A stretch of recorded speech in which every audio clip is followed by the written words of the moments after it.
Welcome to the Cultivate Church Planting Podcast. We believe that the gospel is the hope of the world and that the world needs more gospel-centered churches. All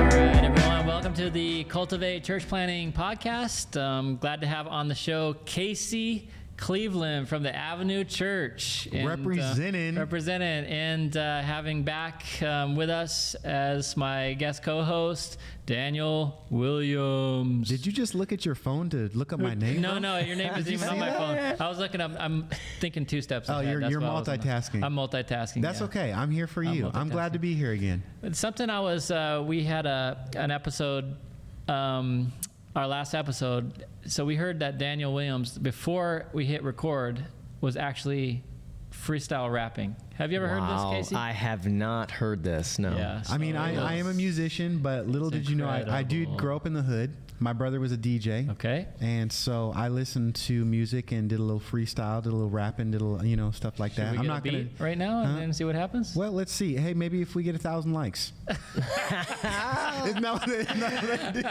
awesome. 1,000 likes.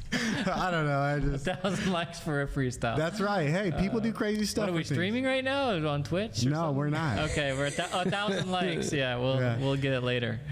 But Casey is a master church planter.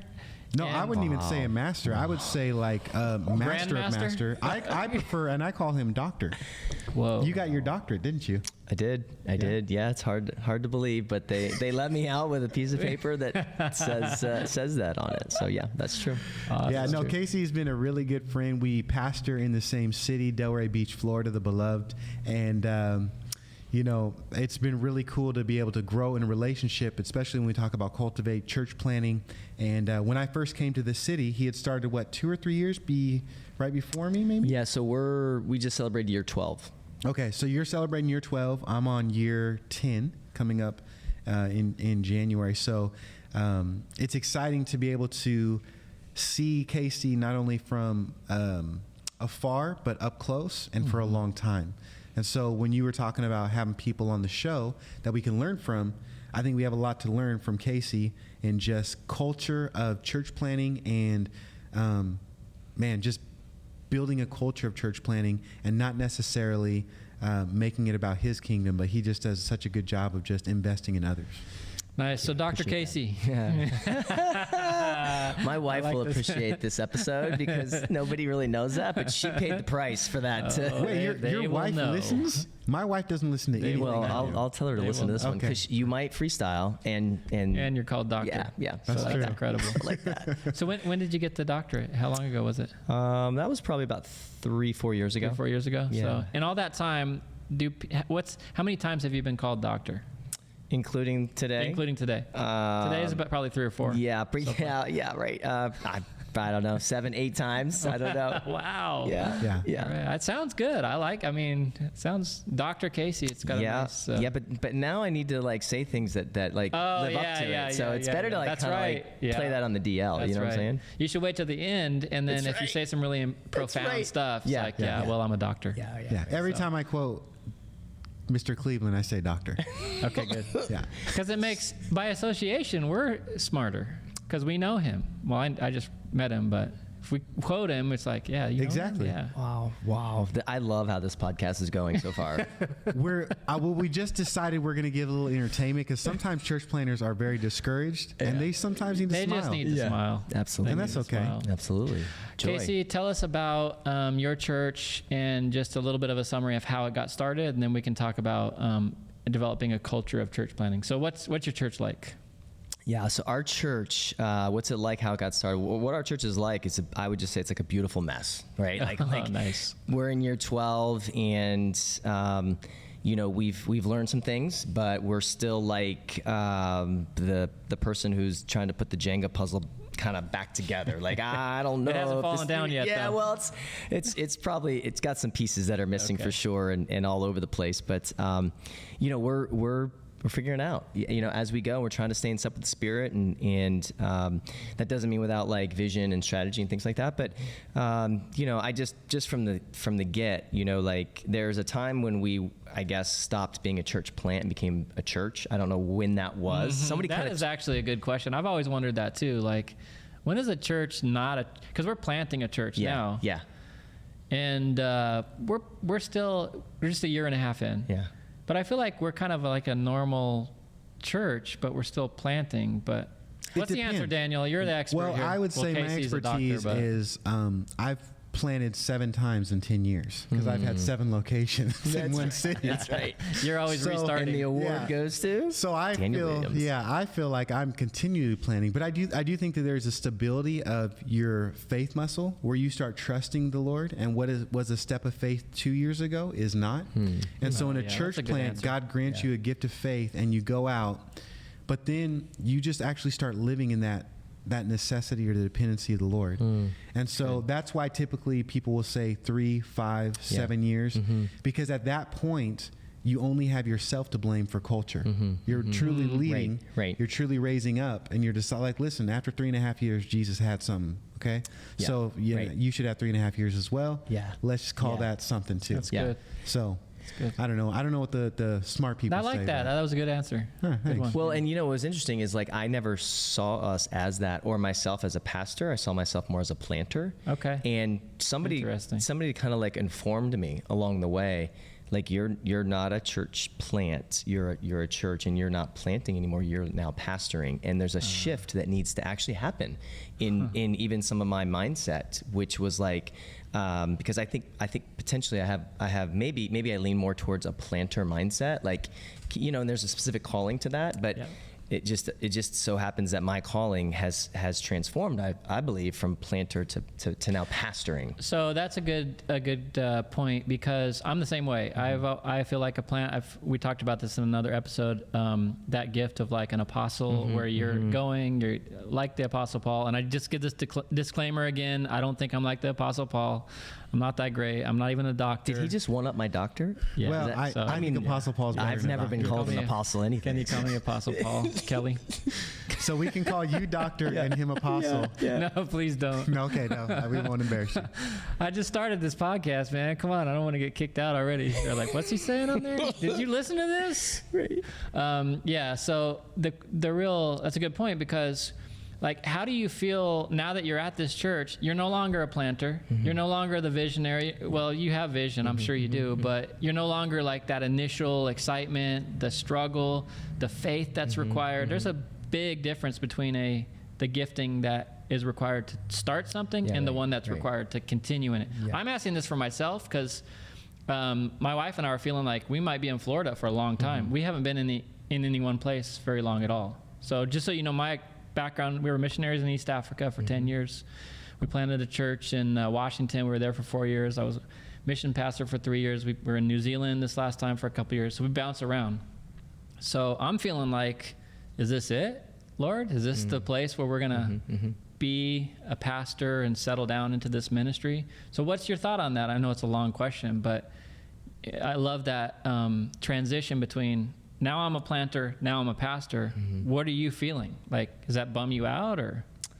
I mean, for a minute, it took my mind some adjusting, because there were some necessary boundaries that needed to happen. It's sort of like when you're a dink, right? Double income, no kids. You can do a lot of stuff. I'm like, I don't know what a dink is, but I bet I'm one. You can Double income, no kids. That's like date night every night. Right? People don't even realize it's like, that. what do you want? You live in Florida. Oh my Which key are you going to? Or like, what are we doing this weekend? It's just like wide open, right? Yeah. And so it was kind of like that transition, where there's boundaries, but like they were pretty wide open. Then you have kid 1, kid 2, and so on and so forth. And so it changes sort of the boundaries and where you position your energy and things like that. And so I think for me, it was that. It was just like learning healthy boundaries in this new season of our church. And, so the question would become like, are you called to get a church to year 3 or 4 and then go do it again? Like, we all know Apostle Paul. The OG. I know about him. The OG. We did that. But maybe that's not your calling. So anyways, when it was clear that that wasn't our calling, then it became me just trying to learn some new healthy boundaries of, okay, so this is the mindset that I ran with, and it had more of a shotgun approach. Okay. And so now we have to have a little bit maybe more of a rifle approach, and like we're going to dig deep with who we have, and you're going to see yourself as maybe like more of a dad. You know, and a dad comes home on time, and a dad is consistent, and a dad is available to the people in his home. It's not like the crazy uncle who's out having fun. It's Right. like, now we're dad. Right. We're regular. Right. Yeah.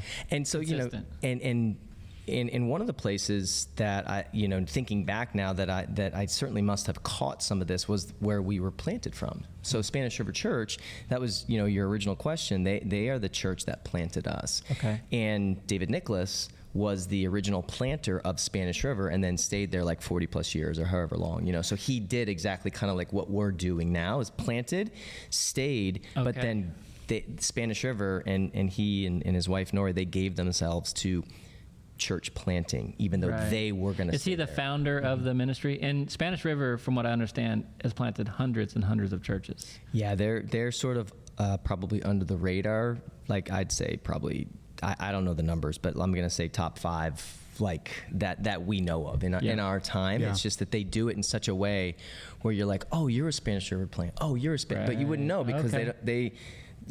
everybody gets to wear a different jersey. Yeah. And they just fund and They don't need the support credit or the recognition. Right. They're Right. wanting to see the job Right. done. I love that. So we're a story of that, right? So we're about 10 miles away, probably door to door, from Spanish River Church. And what I was told, first of all, I went in there, worked for the school, then I worked for the church for a couple of years, and I said, listen, I'm not gonna plant a church. Like, I know we're into that. Like, that was our culture there, but like, I'm not that.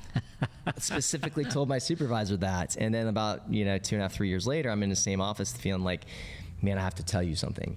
And so when I told him that I was feeling called to church plant in Del Rey, the response from the church was pretty much take whoever you want, and, Wow. and we will fund you for multiple years, and like make sure that you're healthy. Yep. And so that's what I That's left what's up. with. No wonder they planted so many churches. That's course. positive, just enforcement of the vision.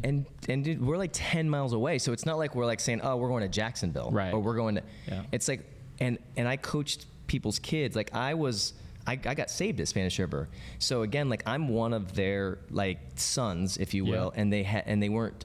They were just so open-handed, even though I was going to plant like in the neighborhood. So it's like that's what I learned. So how did that affect you right now? Now that you are pastoring, you planted here, now you have a congregation, you're pastoring, Yeah. you're in the role. How do you keep that up, that culture of like, okay, I want to embrace that, I've learned that, I've accepted it. Like now what are the things that you do now to pass that culture on in your church? Yeah, well, first of all, it's something that like I feel like God's put in my heart is like we win by giving it away. So our definition of winning is how fast and healthy we can give it away. And so what I mean by that is like our resources to see other, specifically we're talking about church plants thrive. And so some of the things that we do, and maybe one thing that we haven't done, I thought that to be a church planting church, you would have to see the story of like this guy that, comes into your church, he's a total wreck, he gets saved, you build him up, and then you send him out and like a group of people go with him. That's what a church planting does. Because that was sort of your story. Well, In the yeah, sense of, like, exactly. Going yeah. up into church, Right, getting exactly. disciples, getting on staff. Totally. Yeah. Like that to me is the hallmark story of church planting. But here's the deal: 12 years in, and it's never happened. So there was a time when I was kind of disillusioned. Like what's up, man? Like why are we not being able to reproduce what we were? And I think what the Lord has shown me is kind of the same thing He's shown me through foster care, because we're foster now adoptive parents. Is like you don't have to like actually do what we did in order to participate in the foster care movement. There's a lot of venues to help support this move of God, and church planting is the same way. You don't have to like completely reproduce what you are in order to be a part. So for example, I've got the hat on my head is 11th Element, and that is a church planting movement of somebody who goes into CrossFits and wants to see churches planted. Oh, dang. Do you have to do CrossFit when you go in, though? You do. It's like, you want to come to church here? Let's do some kips. What's it called when they flip? It's called kips, right? I'm not a part of a gym like that, so I don't know.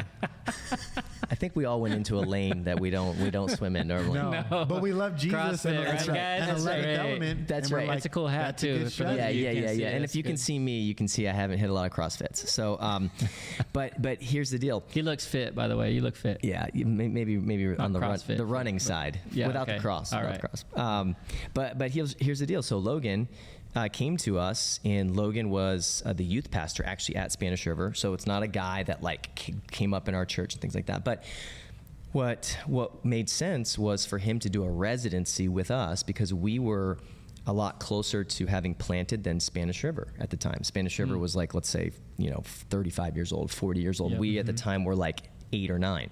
And so here's just the generosity and the goodness of God in like the John 17, being worked out. It's like, so he came to us, did about, I forget if it was about a year or whatever, residency with us. Actually, he had started the plant, so it was almost like in process. And we were able to, so something specific, we gave him a year residency, which was a lot of like my time, and so I just tried to talk to him and love him and care for his heart and share some wisdom along the way. And so there was that. Then we supported him, so it was financial, it was relational. We championed him at our church. So he preached and people heard his story, and it was like, hey, go to 11th Element, things like that. And then, what we'll always say, especially with a local church, is if you feel called to plant, go with him. Like go. That would be awesome. We'd celebrate that. And so anyways, those are some things that we've done with like 11th Element. With other church plants, we're part of, a network, Acts 29. And so we were able to support. I've heard of them. Have you heard of them, Daniel? Acts Yes. 29? Uh-huh. Yes. Little known fact again about Spanish River. Chapters in Acts, though? I'm just kidding. There's 28. That's why Because it's 29 and it's the last one, yeah. But I'm going to drop a knowledge bomb on you. Yeah, dude. Sorry, Oh, go I know. ahead. I know Go ahead, this knowledge, doctor. Ron. So, go ahead, doctor. One of the co-founders of Acts 29 was David Nicholas. Crazy. Planting. So Spanish River, this church that you're from, Yeah, was one of the founding that is correct. members. Okay. But again, It's all coming together. it kind of goes with the Spanish River vibe. It's like that not a ton of people know that. I think it's crazy how you would come into it, be part of a church, like you said, and say to the person, literally say to them, I have no desire to do this. I know you're a church planting church. First of all, you knew they were a church planting church. Yeah, I grew up in it. Got saved there. I don't want to do this. And then 3 years later, you're out planting a church. Yeah. So the culture, what that says to me was the culture was so strong about church planting that people caught that vision. That's good. And that's what I want for our church, because I have a strong passion for church planting. I'm hosting a church planting podcast. That's what I'm doing with CGN and with Cultivate. But at my church that we're planting, that is going to become a normal church at some point. We don't know when. Jury's still out. I want that to be a mentality. I want people to be like, oh, so when are we planting that church? Or when's how's that church going over there and wherever that we planted? I heard some good advice on that, though, as far as setting culture when you're church planting. And if you want that, bake it into Tell the us. DNA right now. Ooh. So from the start, you start with what you want and the desire. So Bake like it in. for example, for us, we're called Redemption Church, even though we're part of the Calvary Chapel movement. My dad was bivocational most of his church planting life. Becoming a parachute, I knew it would be a few years slower. So I was like, we're not going to have a building. What's that? What's a building? I'm probably going to be working. We're not going to have a building. I'm trying to reach people. Like, you need to say just church, and Redemption's a good one. Okay, let's put it together. Let's move on about the gospel. Okay. So it was very simple, but I think it was really important to, from the get-go, bake it in, and like with 10% of our tithes and offering going church planting. Whoa. So talk about baking it in. What is that like? How do you bake something in? Like, you add it it's a part of your fundamental It's like an ingredient. Like a cookie goes into an oven and becomes all delicious, right? Yeah. But as you're mixing it together, you can eat raw cookie dough as well, and you have to add some things in You there. get salmonella, I think. Well, if you don't add egg, you're good to Okay, go. all right. But there's a doctor in the house, so just come see doctor, me do we get if you get salmonella? sick. Okay. Exactly. So like I when I wanted to say, okay, I want a culture of church planting, and it's probably going to take a lot of energy and effort. I'm not going to have a church planting residency year one. So do I wait 3, 4, 5 years? No, I'm going to bake it in. So we're all of it. So every 6 weeks I had someone come in, and those people would usually be church planters, missionaries. We would like where our funds would go with the things that we wanted to value. Right. So talking about where the funds go, because people who don't value or understand the importance of church planting, they're learning. We're trying to teach them. We're baking it in. What would you say to like a congregation member or someone who's giving faithfully, tithing faithfully to the church, and then if you do an annual report or whatever, they're saying, whoa, why are we doing 10% and just giving our money to somebody else as a church? Why don't we use that on kids programs or more stuff for us? Like, what's the answer to that? Is it just a slow process, or? I mean, I get asked this all the time. You look like you wanted to answer, but he's the expert. Hop in. No. I said, do you want to answer? Hop in. I've got something to share, but you hop in. Well, the only reason I say is because people have specifically asked me that over and over again, because I'm bivocational. We have a small budget. We've always been a smaller church. And so people have literally fought me, because that means I can't go on staff full time. Because I'm Why are you giving the money away, Daniel? You can be on staff. Yeah, this tithe is for you and the pastor. And I'm like, no, this is God's money. You're not tithing to me. We're tithing to the Lord. And if we as a leadership feel this is where God's going and directing us, then that's what we want to do. So I've had to have a lot of conversations, and I've had to teach them. I think that the way that we even do our budget is important. We teach about tithing, giving, being generous. And so we are called to make disciples, and there's no better way to cultivate a church plant is through another local church. I want to get a button that when you say cultivate, that makes like a little sound. You should. Just good. No, but I like that thought. That's good. You know what I mean? Like, so just for me, I've had more of a defensive people coming at me personally because they love me and care about me. But I will say this, a lot of people in our church stick and go to our church because we're so generous and because we're all about church planting and missions. What do you think, Casey? They just love it. What I think is, I'm glad that this guy answered first, because he has a lot of skin in the game. Like, he is... he's making a sacrifice, it sounds like, personal sacrifice. Yeah, I mean, I've seen this for a decade from this guy. It's all about Jesus, and he's like ride or die. You know, like, he came in for, nobody knew him, dropped in.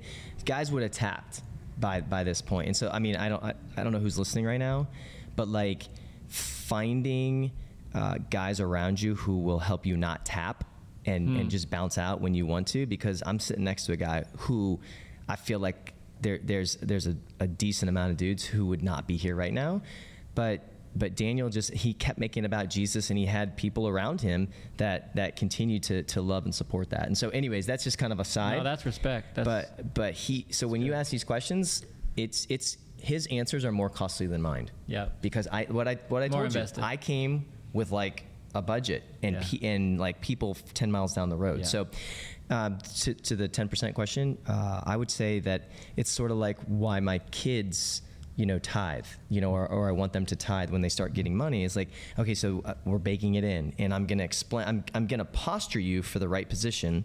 Eventually you're going to have your choice in this, but I'm going to posture you, I'm going to teach you about tithing. And so for the church, I feel like there's an element of like, I'm going to ask you as an individual to tithe, and we're going to tithe as a church. I don't want to ask you to do something that we are not going to do corporately, and this is where our tithe goes. And then why here?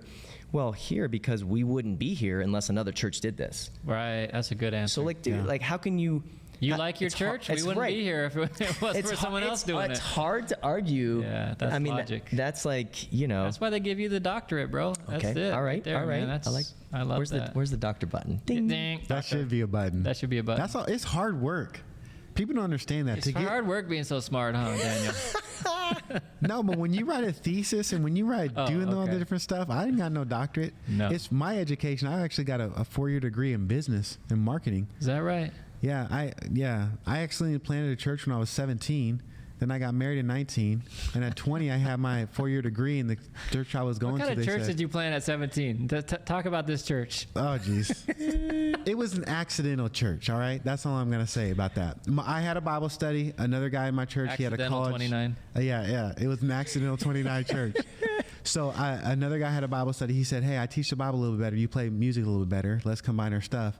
it grew out of one house to another house to a building to people started tithing to be like, what the heck is that? Why are we having all these people getting saved, stuff like that? So we eventually put it under a leadership because we accidentally planted a church. And then people started calling us pastors. And so it was awesome.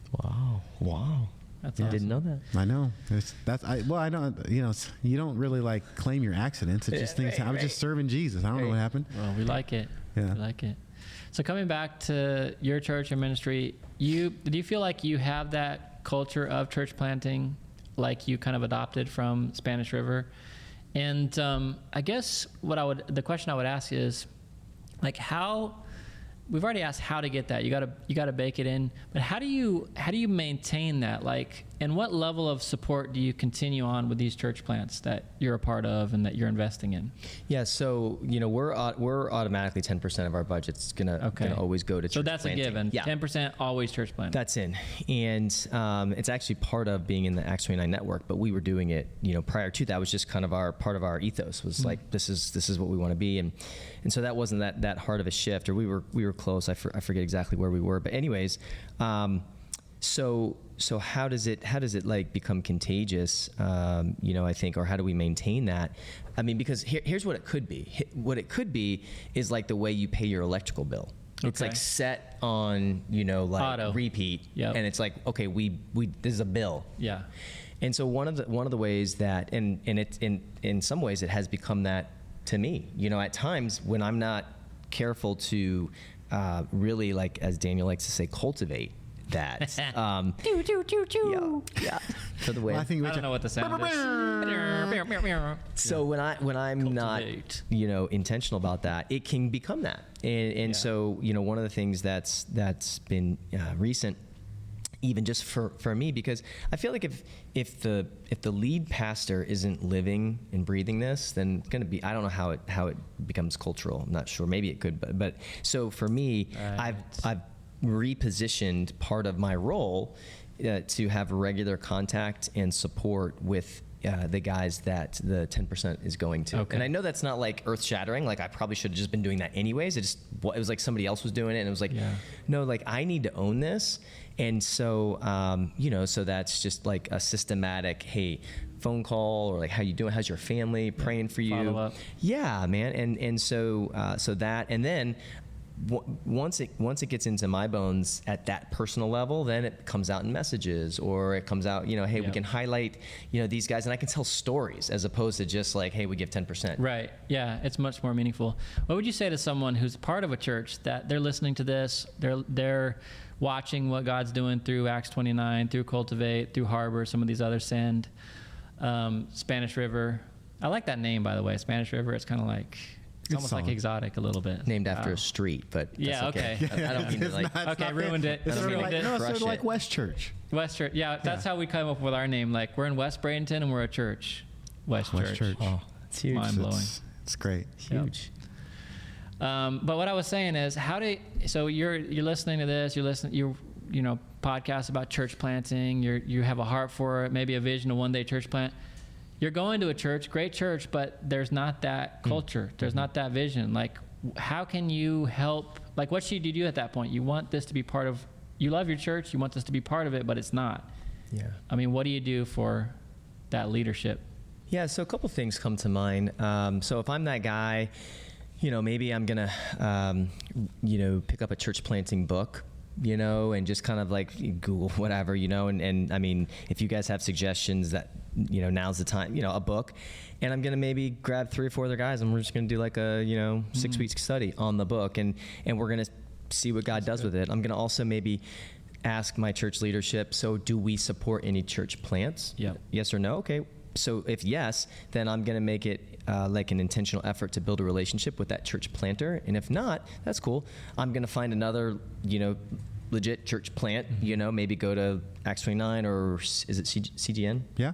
So Cultivate. Yeah. I'm going to go there. I'm going to find maybe the closest planter to where I am, and I'm going to start building a relationship with him. Then I'm going to start like sharing testimony of like what's going on, and I'm going to celebrate it, not with like a weird manipulative agenda, but like it's just because like we're supposed to celebrate God's move, right? Yeah. Because no lead pastor is going to be like, don't talk about church planting. That's wrong. Right. They love people love missions, they love church planting, but it may not be their thing. So I love it. And then I might come to leadership and say, hey, would you guys mind, or would you consider like if I became like a either official or unofficial liaison to some church planters, and I represented our church to 2 or 3 guys locally, and what that means is like I just hear their stories, I find out what's going on in their family, and I just commit to praying for them, and then maybe if they have needs at Christmas or we just want to bless them, like I'll bring it to you guys and you can say yes or no, so like in that way I'm creating a sort of position where like God systematically but also like Spirit-led, it's organized, but it's organic. Yep. And I've created a space now for that to become a reality. That's so good. I love that. I didn't have an answer for that. If someone would have asked me that, I was like, So I love that. And some of you are listening and you're part of a church like that. That's great. Get connected. I would also say too, like that's very relational, very pastoral, but there's a lot of people even that have the heart for the nations, for missions, for church planting, that they could financially give. They could financially support. That's good. They could listen to messages. And so like, don't underestimate. Here's a crazy story. For a decade, we have one family friend that has supported our family in the church plant $100 a month. Dang. For the last 10 years. That's and they're just like, they just give it to the church. We just love what you're doing. We believe in you. We care about every time we go back to Washington, we see them. They're praying for us, that we walk through life. They don't expect anything, but they just say, what you're doing is of the heart of God. We want to be in tune to that. We want to support church planting.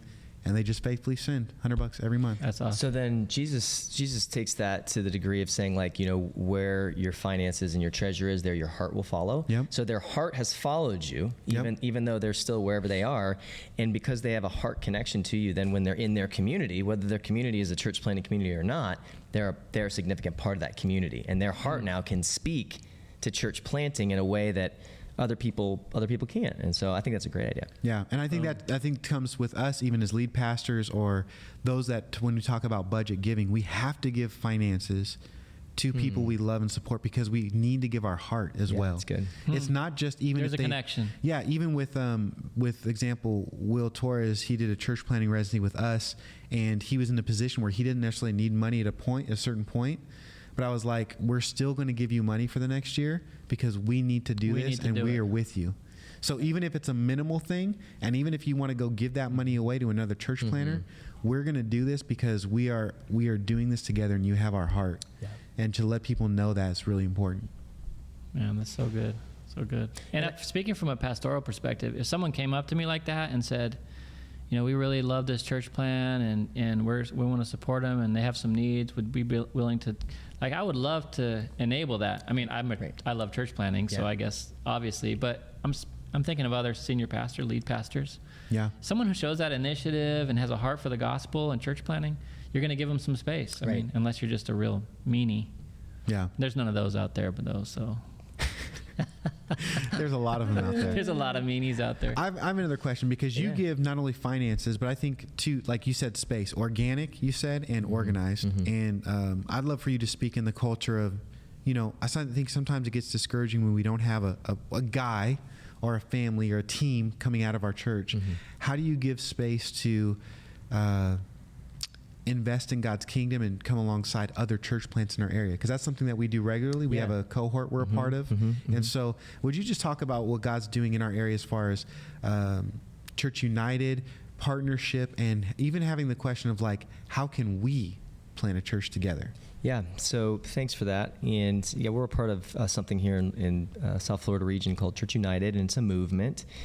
And it's just basically churches banding together and saying, hey, the primaries are the primaries, like Jesus, the gospel, resurrection, forgiveness, sin. And so we can let secondary things be secondary, but we can be together for faith, hope, and love. And we think that we can do some things together better than we can do on our own. And so that's really the mission of Church United, is to see the gospel move forward together. And so one of the outworkings of that has been Church United is really invested in the health of pastors and planters. So healthy pastor, healthy planter, healthy church is their thought. And so with that role, they've begun some cohorts, and we're a part of a cohort, Daniel and I. It's just a Church United Soul Care cohort, and it's pretty open, but it's to, there's about 10 guys on the roster, if you will. And we try to do a monthly gathering. And just have lunch and talk about kind of what's going on. We've read a book together. We've done different things, and basically the idea is being known and being loved, and we create a space for that. And then out of that unity, so we're familiar with John 17, that they might be one, that the world would know that you, Father, sent me. And so there's like a real evangelistic outworking of unity. And so for us, man, it's been a lot of relational building, but then it leads to partnering together on like the Ukrainian effort. We have a pastor who's involved in that, or it's simply like relational support for us as we try to figure out like home life or balance, things like that. And so it's been really awesome to come together and to know that, hey, out of this togetherness, that we can have like an expectation that God's going to do something missional. Wow. I love that. And man, we had that up in Bellingham in Washington when we planted too, just a network of pastors who were not necessarily church planting, but just in one heart for the gospel, different denominations, networks. And I think more and more as the days get darker, that the church is going to be united together more and more. I hope, I pray. Mm-hmm. So Casey, I appreciate you. We're asking one question before we go of everybody that comes on the show. No warning. And no warning. I'm ready. The question is, what I wish I would have known. So what is the one thing, I mean, maybe more than one, but just say one thing that you wish you would have known then that you do know now about the church plant and how it would go and what you would do? It's all about Jesus. Yeah. I seriously. How did you not know that at the beginning? That's the question, I guess. Well, because I thought it was all about the gospel. So I want to be clear. To make a little bit distinction. of a distinction, because the gospel is good news, right? And we're familiar with the gospel, and in a sense, it is all about the gospel, but it's good news that leads you to the person of Jesus. It's not just the transactional news about the gospel. And so for me, what